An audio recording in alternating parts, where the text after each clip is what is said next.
integrante da família Célula. Pais, alunos, ex-alunos, colaboradores. Sou a professora Débora Oliveira e estarei mediando uma conversa sobre a saúde mental e o Setembro Amarelo. O Colégio de Educação Básica Luiz Albuquerque, de forma educativa e preventiva, fará uma reflexão com o objetivo de colaborar na construção de um mundo mais empático e acolhedor. Queremos uma escola capaz de trabalhar questões socioemocionais, indo além das intervenções pedagógicas. Por isso, nosso tema hoje está diretamente ligado à proposta apresentada pelo Setembro Amarelo. É bom lembrar que o pontapé inicial para a campanha de prevenção ao suicídio foi dado pelo casal Dale Emma e Darlene Emma. O filho deles, Mike Emma, suicidou-se com 17 anos, em 1994. O jovem era conhecido por ser caridoso e hábil em mecânica. Aliás, restaurou um Mustang 68 e o pintou de amarelo. Seus pais e amigos não conseguiram perceber que o jovem tinha sérios problemas psicológicos e não conseguiram evitar sua morte. No dia do velório, foi feita uma cesta com muitos cartões decorados com fitas amarelas. Dentro deles tinha a mensagem: se você precisar, peça ajuda. A iniciativa foi o estopim para um movimento importante de prevenção ao suicídio, pois os cartões chegaram às mãos das pessoas que de fato precisavam de apoio. Por fim, a fita amarela acabou se tornando símbolo do programa que estimula aqueles que querem tentar suicídio a buscar ajuda. No ano de 2003, a Organização Mundial da Saúde declarou o dia 10 de setembro o Dia Mundial de Prevenção do Suicídio. E a cor do carro de Mike tornou-se a escolhida para representar o movimento. Em 2015, o Centro de Valorização à Vida criou o Setembro Amarelo. É importante ainda informar que, segundo a OMS, o suicídio é a segunda causa mais comum de morte entre pessoas de 15 a 29 anos. Os dados confirmam que a cada 40 segundos, uma pessoa se mata em algum lugar do mundo. No Brasil, 32 pessoas por dia tiram a própria vida. Infelizmente, o assunto ainda é tratado como tabu. Aliás, muitos evitam falar sobre isso. Contudo, o diálogo sobre suicídio é necessário. Você sabia que a orientação psicológica poderia ser suficiente para evitar quase 90% dos casos de suicídio? É por isso, gente, que hoje nós temos uma convidada muito especial, né? A psicóloga clínica infanto-juvenil, Maiara Soares. A Maiara Soares, ela é também escritora, ela é psicanalista, ela é especialista em saúde mental, ela é especialista em transtorno do espectro autista, ela é especialista em psicomotricidade, especialista em atenção integral em álcool e outras drogas. Então, boa noite, Maiara, seja bem-vinda aqui ao nosso espaço e desde já nós queremos agradecer a sua disponibilidade. Boa noite, Débora, boa noite a todos. Estou muito feliz por esse momento, dessa live. Quero também, desde já, parabenizar a escola por essa iniciativa para falar sobre um assunto tão importante que é o Setembro Amarelo, que é a saúde mental. de início, eu já digo que nós não vamos falar apenas sobre suicídio, sobre morte. Falar sobre Setembro Amarelo é também falar sobre valorização da vida e sobre viver, sobre os fatores de proteção, de risco, entre outros. Olha, gente, há alguns dias o colégio criou uma caixinha no Instagram para receber as suas perguntas, curiosidades e dúvidas sobre o tema. Ao analisar esse material, percebemos a necessidade de fazer alguns esclarecimentos a respeito de mitos e verdades sobre o suicídio. Por isso, Maiara, nós gostaríamos que você começasse prestando essas informações. O que é mito, o que é verdade sobre suicídio? Bom, o primeiro deles, que é o que a gente escuta frequentemente, é que falar sobre suicídio encoraja o indivíduo a cometer um ato. Isso é um mito. Falar sobre suicídio, na verdade, pode encorajar o indivíduo que está com ideações suicidas a buscar ajuda. Mas, claro, que esse falar sobre suicídio não deve ser de qualquer maneira.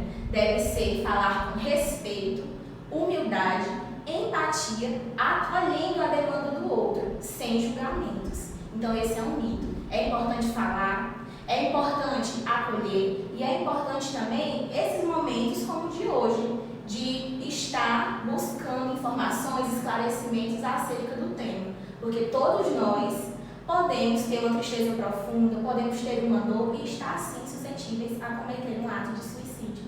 Esse foi o primeiro mito. O segundo é o que também a gente escuta bastante, que quem quer se matar não fala. Então a gente escuta, fulano vive dizendo que vai se matar, então ele não vai se matar, porque quem vai se matar não fala. Isso é um mito. Quem tem ideação suicida, quem pensa em se matar, ele dá sim sinais.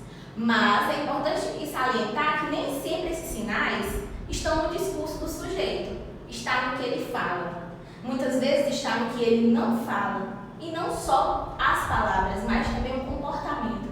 Então, tudo isso deve ser observado. O terceiro mito é: criança não comete suicídio. Isso é um mito. Criança pode sim vir a cometer suicídio.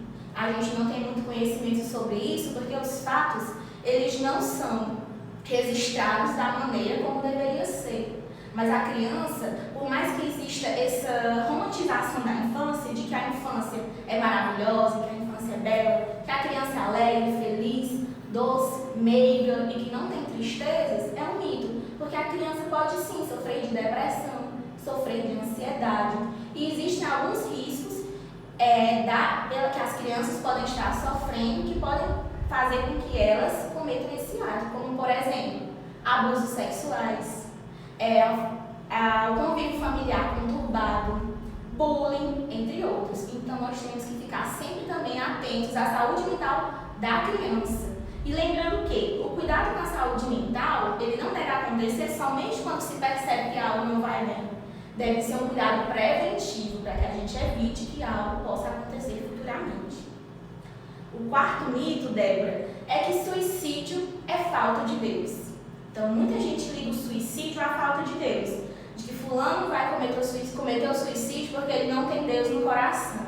Ou fulano pensa em se matar porque ele não tem fé em Deus, não conhece a Bíblia, não é ligado a nenhuma religião. Mas isso é totalmente errado, porque a gente passa uma situação de causa e efeito. De que o suicídio tem a causa da minha falta de fé. Então, isso vai para a outra pessoa como o quê? Se eu estar pensando dessa forma, estar querendo cometer o suicídio, tirando a minha vida é falta de Deus, então a solução é religiosidade, é a religião. E nem sempre é só isso. É multifatorial. Ele precisa também de uma rede de apoio e ainda mais também de uma orientação profissional. Então, dizer que suicídio é falta de Deus não é bom para quem está ouvindo e também não é correto. Esses foram 4 mitos, Débora, que eu preparei para a gente debater hoje. E as verdades? Nós vamos já ouvir, gente. Começando aqui com as perguntas, né? Como eu já falei, nessa caixinha criada lá no Instagram, nós recebemos muitas perguntas, né? Algumas foram semelhantes, E nós fizemos algumas adequações, mas com certeza você que deixou lá a sua perguntinha será contemplado aqui com a resposta. Maiara, uma das perguntas foi: quais os fatores de risco para o suicídio? É o abuso de substâncias, como por exemplo álcool e drogas. E não somente drogas no sentido daquelas drogas ilícitas, mas também as drogas lícitas. Então esse abuso pode sim ser um fator de risco para o suicídio. Além disso, abuso sexual, sofrimento, dor, perda, processo de luto e também alguns transtornos mentais podem ser fator de risco também para o suicídio.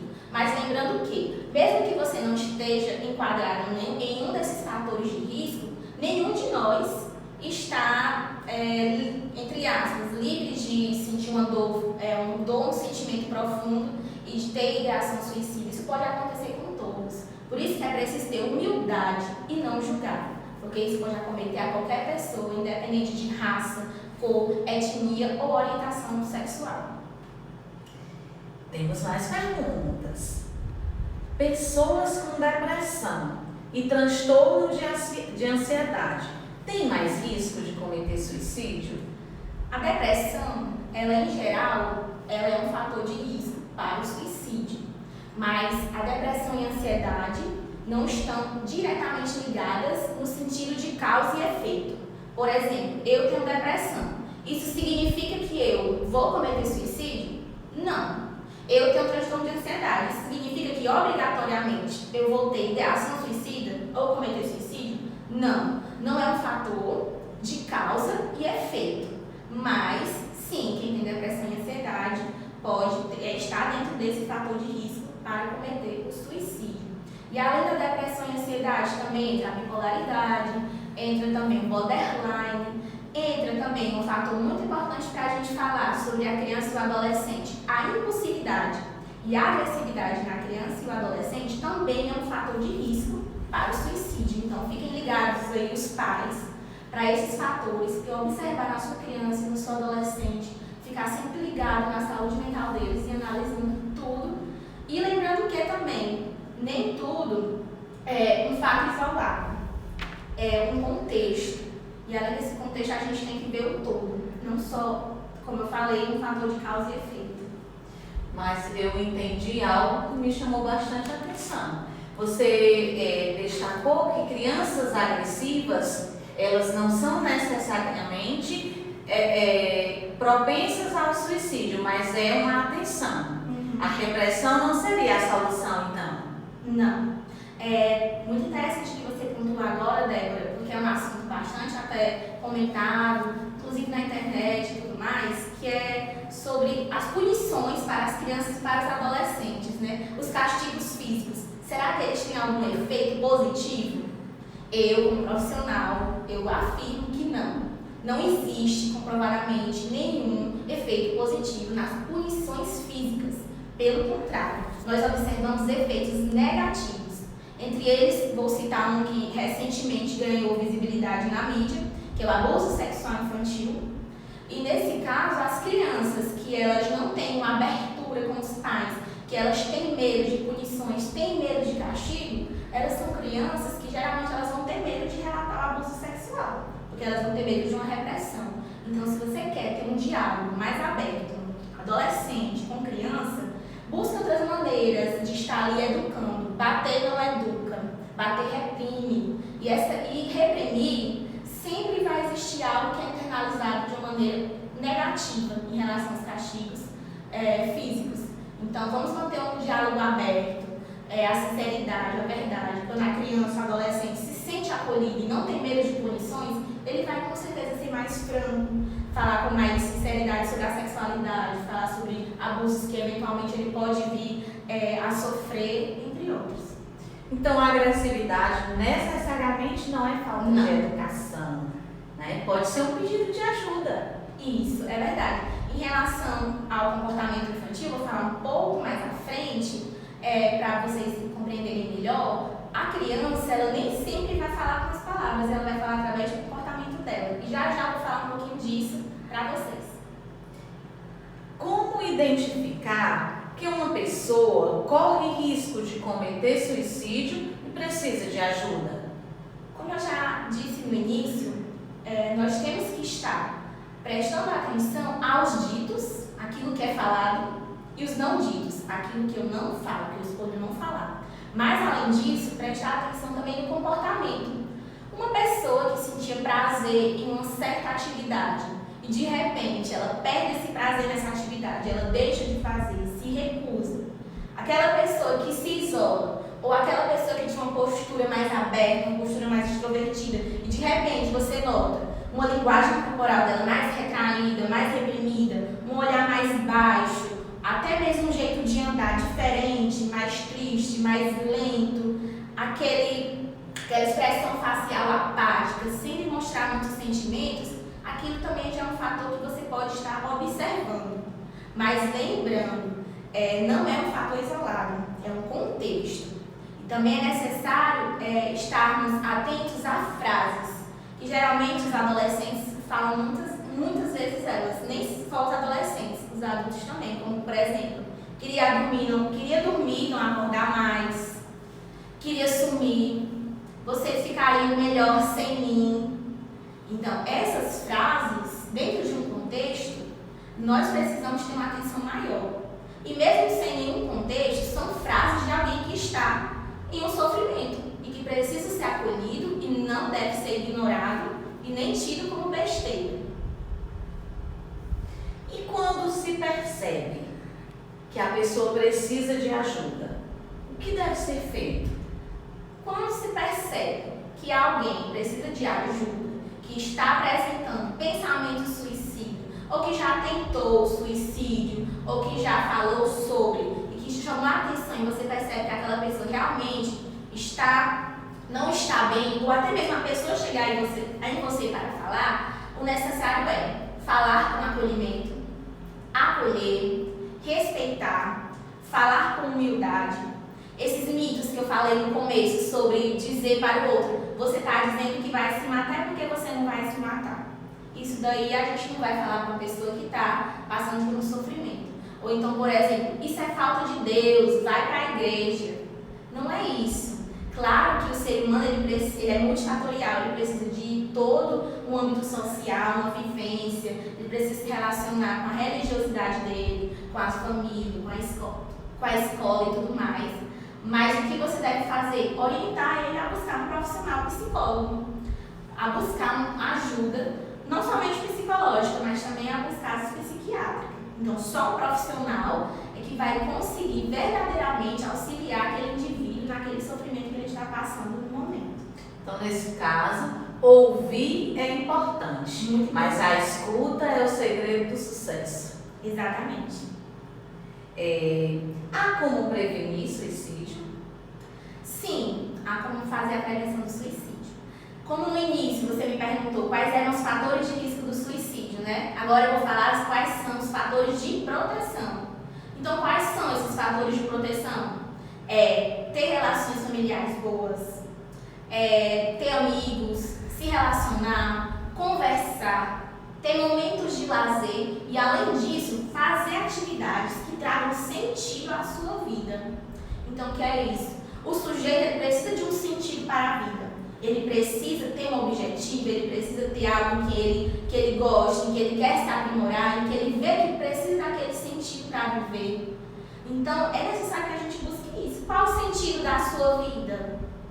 Qual o sentido da sua existência? Para uns são os filhos, são as atividades recreativas com a família. Para outras é a profissão, para outras é cuidar do outro. Enfim, o sentido da sua vida é muito generalizado, cada um tem o seu. E é necessário que a gente busque e que a gente pratique sempre essas atividades que nos trazem sentido à vida. São fatores de proteção. Falar, estar se sentindo acolhido no seu ambiente familiar, na sua roda de amigos. Isso é muito importante e são fatores de prevenção para o suicídio. Maiara, nós também recebemos muitas perguntas sobre saúde mental, que é um assunto que está diretamente ligado ao tema que estamos tratando hoje, né? De que forma experiências traumáticas como bullying, alienação parental podem afetar a saúde mental do indivíduo? Vou puxar um pouco aqui para a criança e para o adolescente, né? Até mesmo a grande parte do nosso público, os pais estão ligados na live, alguns adolescentes também. Em relação à alienação parental, o bullying, abuso sexual, traumas na infância, tudo isso está ligado à nossa saúde mental porque eles nos causam sofrimento psíquico, eles causam mudanças nos nossos sentimentos, no nosso comportamento, nos causam tristezas, adoecimento e não nos faz bem, não é um fator de bem-estar. Então esses fatores prejudicam a nossa saúde mental e trazem muitos fatores que não são benéficos. A alienação parental, o bullying, por exemplo. Nós já vimos muitos casos aí de pessoas que sofreram bullying na infância, até hoje na fase adulta, lembram e ainda são marcas que doem. Então nós nunca sabemos o que se passa no outro, o que o outro vivencia, o que o outro experiencia, a gente não sabe. Então aquele bullying, aquela alienação parental que a criança sofreu na infância, aquele abuso sexual, pode ou não ter consequências bastante negativas para aquele indivíduo. Também não é aquele fator de causa e efeito. Por exemplo, eu sofri bullying, vou ser traumatizado. Sofri bullying, vou para sempre na minha vida sofrer consequências daquele bullying que eu sofri. Nem sempre, não necessariamente. O sujeito, ele tem a sua subjetividade e ele internaliza as coisas de maneiras diferentes. Não somos iguais. Qual é a diferença entre depressão e um quadro de tristeza profunda? E quais são as orientações em relação a isso?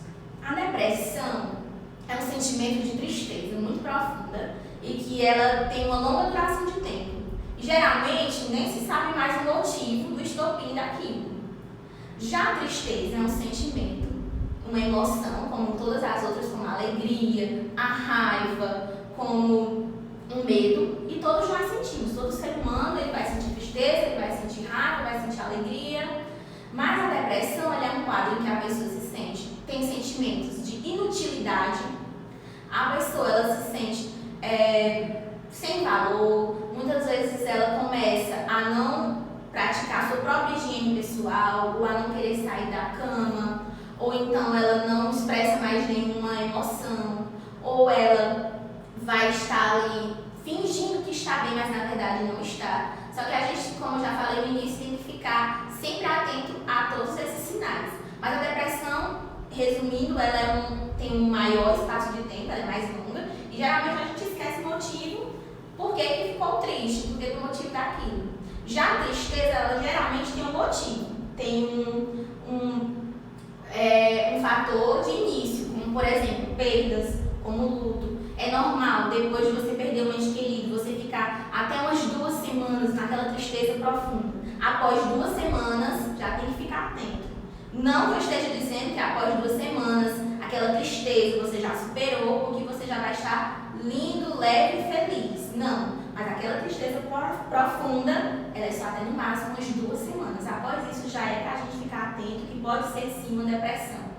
Mas para identificar, se você está em dúvida, se você precisa identificar, se você não sabe, o ideal é a busca de um profissional, psicólogo, psiquiatra, para que ele faça o diagnóstico. O que é transtorno de ansiedade? Bom, início vou falar um pouco sobre ansiedade. Ansiedade é aquilo que a gente sente em um acontecimento que está para acontecer. Então eu sinto aquele frio na barriga, eu sinto a mão suando, a mão gelada, ou eu fico com um nó na garganta, o coração começa a acelerar um pouco mais rápido. E em muitos casos é normal a gente ficar ansioso para algo que a gente muito espera, para algo que a gente quer que chegue logo. Mas aí já vem a ser um transtorno de ansiedade quando essa ansiedade começa a ser patológica. E quando começa a ser patológica? Ela começa a ser patológica quando esses sintomas que eu acabei de falar, que é o coração bater mais rápido, é aquele nó na garganta, é aquela angústia, aquele medo, atrapalha a sua vida, atrapalha você viver normalmente ou lhe incomoda de alguma maneira. E quando também isso que acontece na ansiedade se torna exacerbado, maior do que o estímulo, Quando o estímulo é assim, você reage assim. Então aí a gente já percebe que já não é uma ansiedade que está dentro da normalidade. E é preciso ficar atento, porque a ansiedade ela está muito presente na vida adulta e também na infância, na adolescência.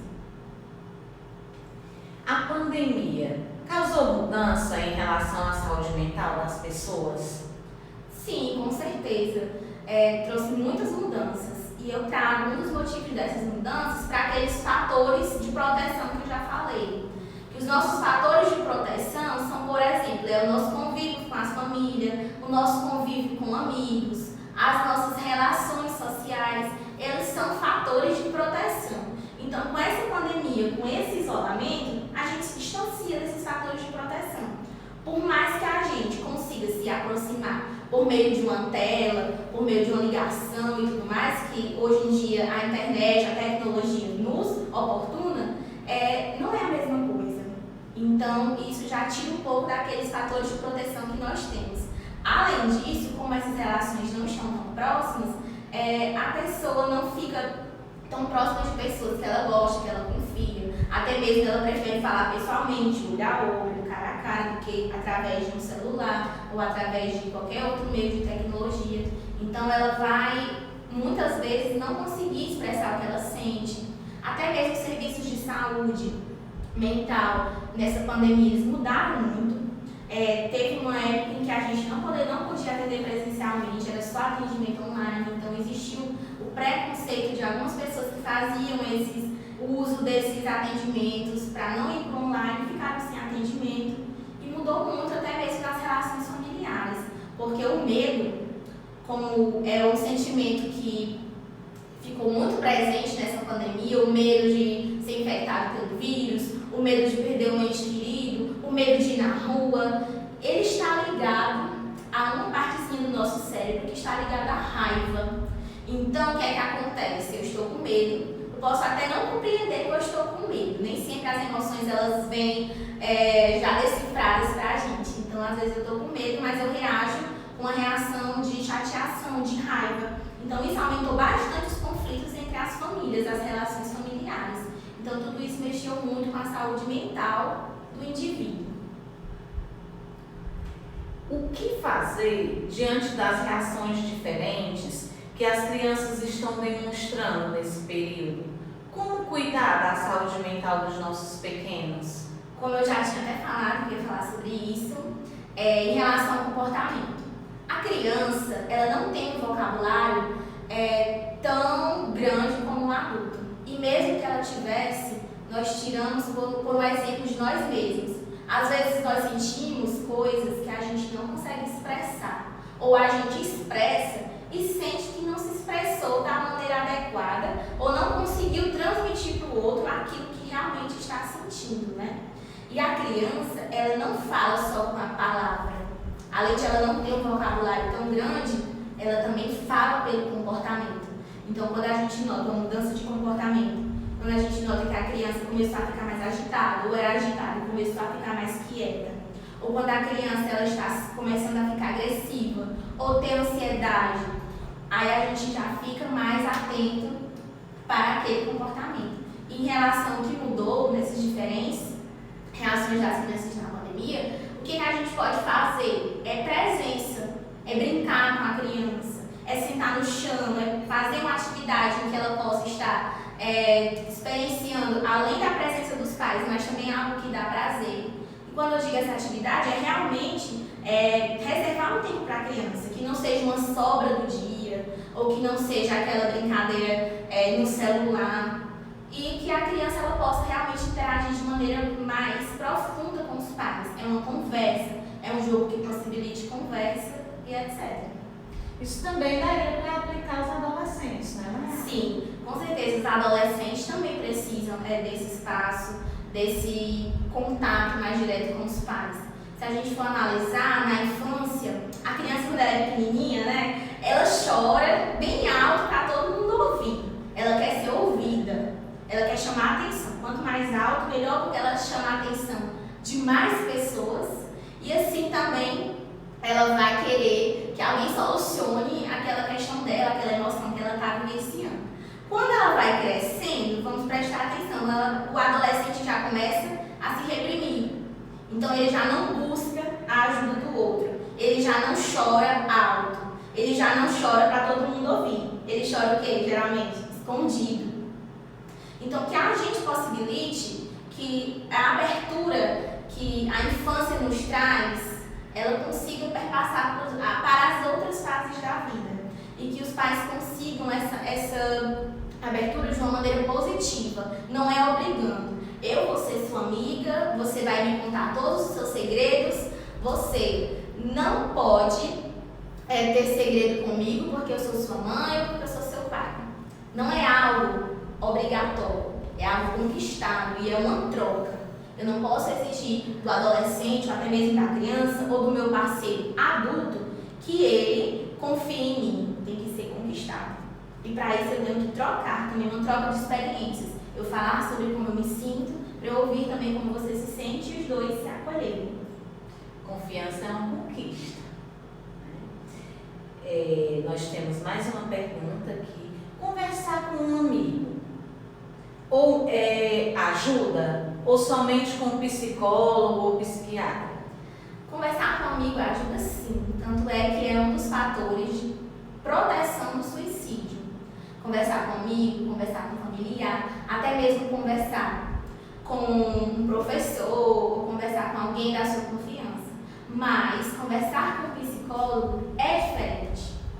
Conversar com um psicólogo, você está falando com um profissional, alguém que se capacitou para te ouvir e para te ajudar a solucionar esse problema. Aí eu trago aqui uma diferença. A diferença entre ouvir e a diferença entre escutar. Não é a mesma coisa. Ouvir é algo natural. Nós escutamos muitos ruídos ao longo do nosso dia, ao longo da nossa vida. Para muitos deles, nós não damos atenção. Às vezes nem percebemos que aquele ruído existiu. A gente escuta qualquer coisa. Escuta uma propaganda de um carro passando. Escuta alguém gritando do outro lado da rua. Ouve alguém gritando do outro lado da rua. Então é algo natural. Quando a gente ouve ruídos, barulhos. Já a escuta profissional é diferente. Porque lá é uma escuta que tem atenção para o outro, acolhe.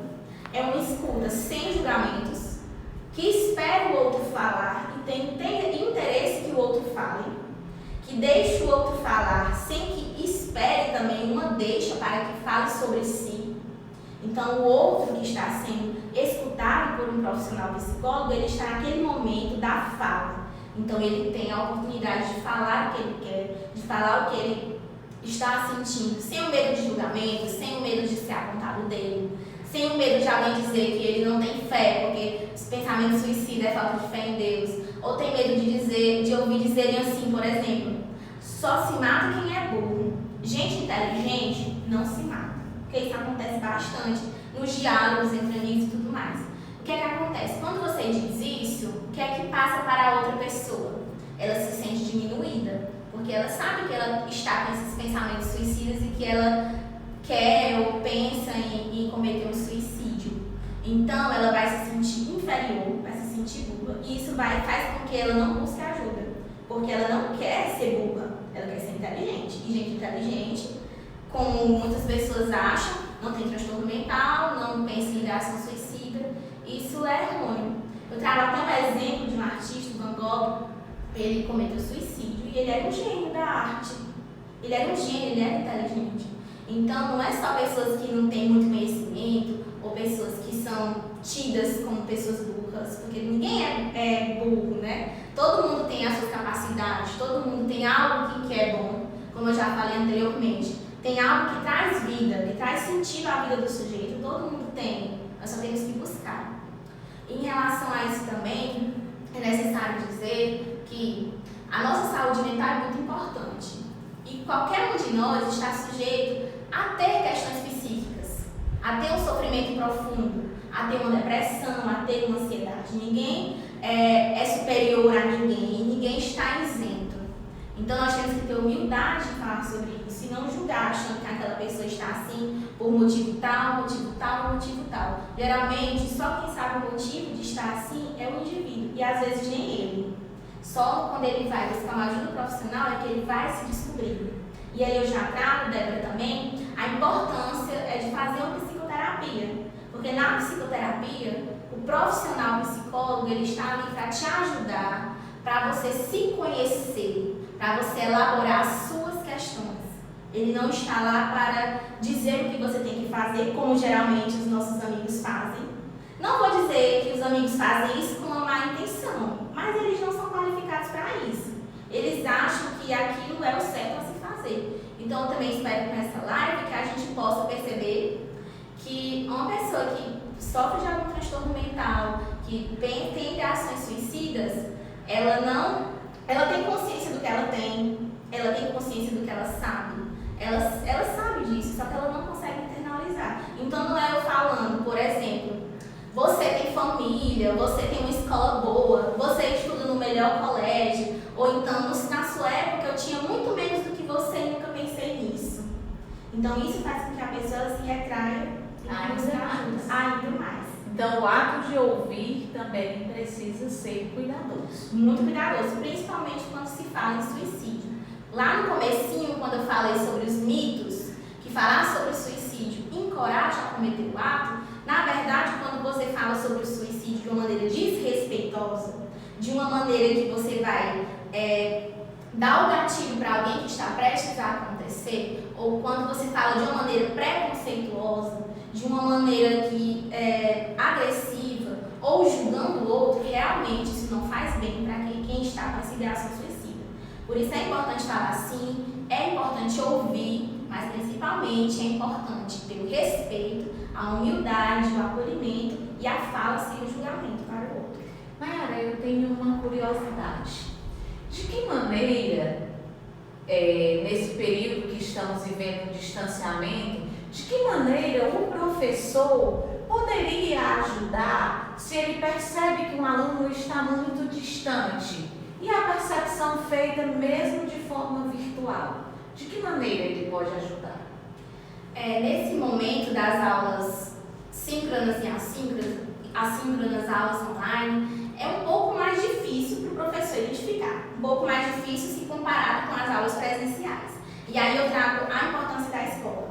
A importância da escola para identificar o abuso sexual, a importância da escola para identificar quando um aluno não está bem porque tem aquele contato mais próximo.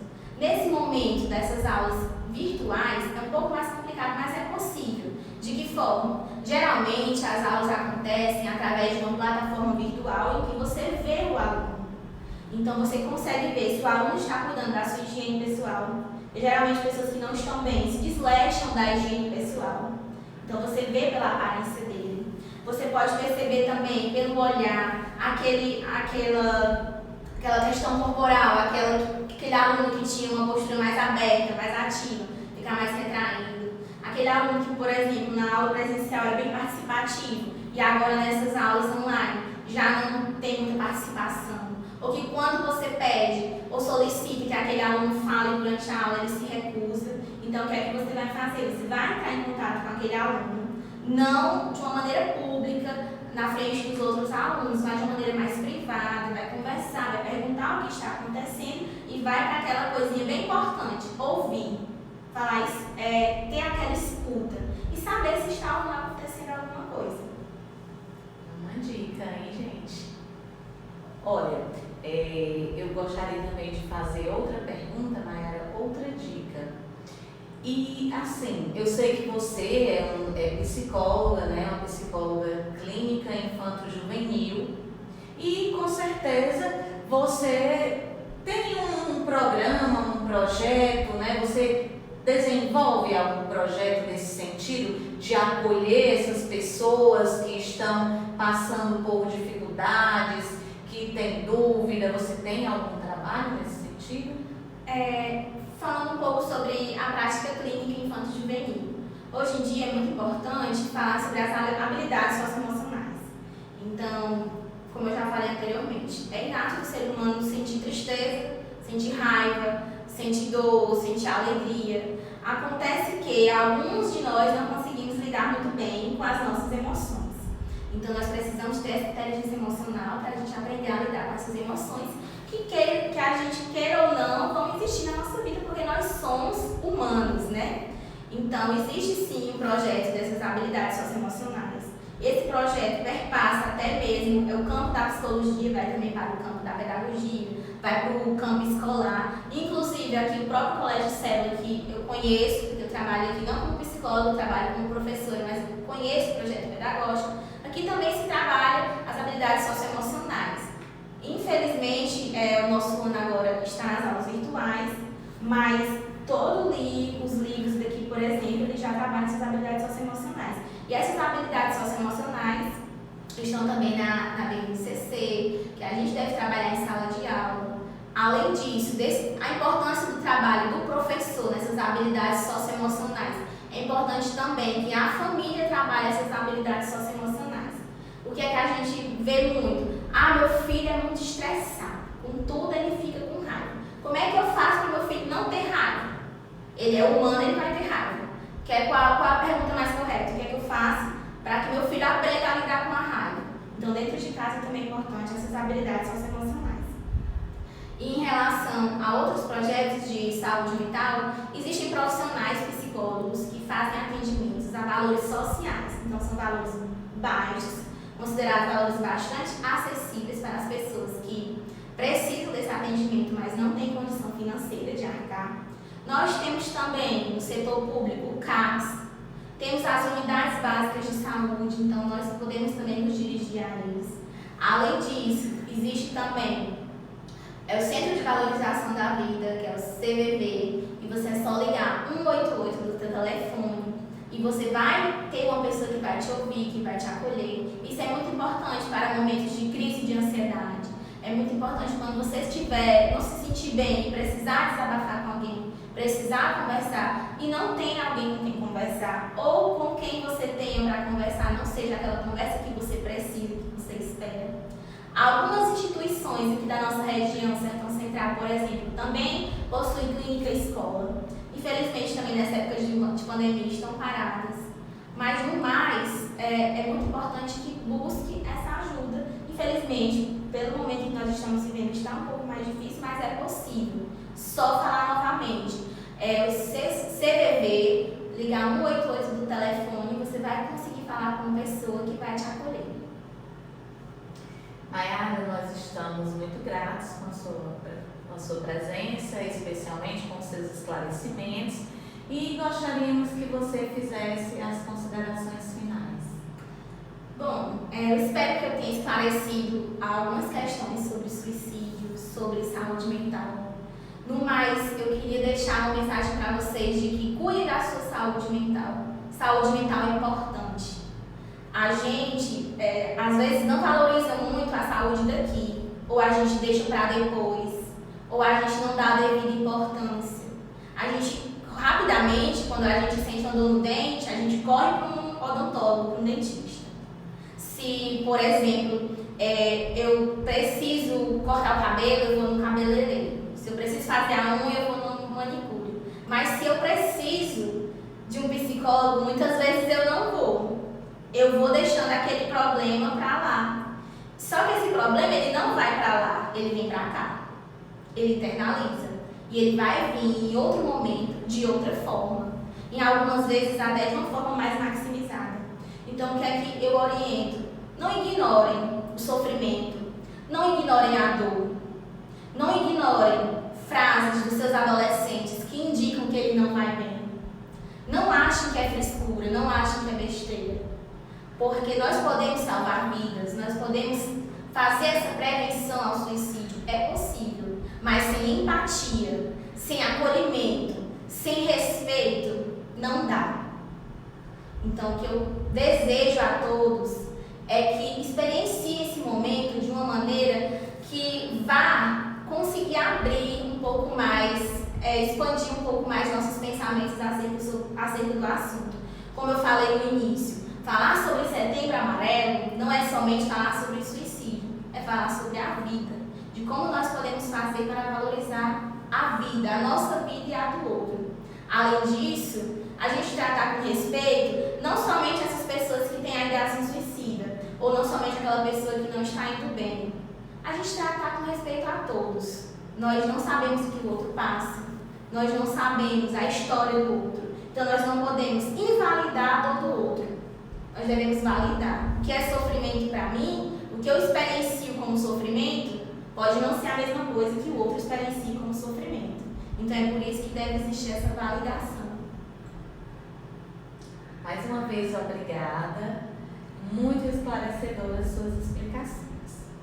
Gente, nós estamos chegando ao final da nossa conversa e nós gostaríamos que vocês ficassem bem atentos a esses versos maravilhosos do Braulio Bessa.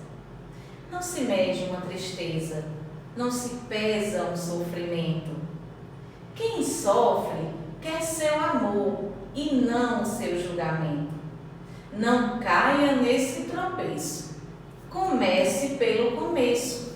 Ser amigo, ser presente, escutar mais que falar, respeitar e não julgar a dor que o outro sente. Que o setembro amarelo lhe transforme em girassol. Repare, quem busca a luz, um dia vira farol. Sua luz pode cuidar, sua luz pode salvar, sua luz pode ser cura. Que nossa alma entenda e o ser humano aprenda, depressão não é frescura.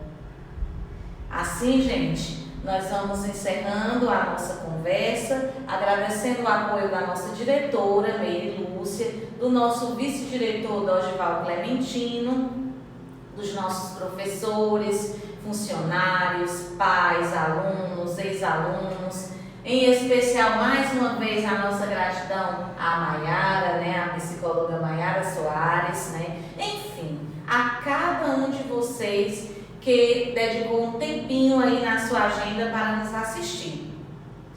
E independente do mês, não importa se é setembro, janeiro ou dezembro, fica a dica, se você precisar, peça ajuda. Boa noite a todos, um abraço virtual bem forte e até o próximo encontro.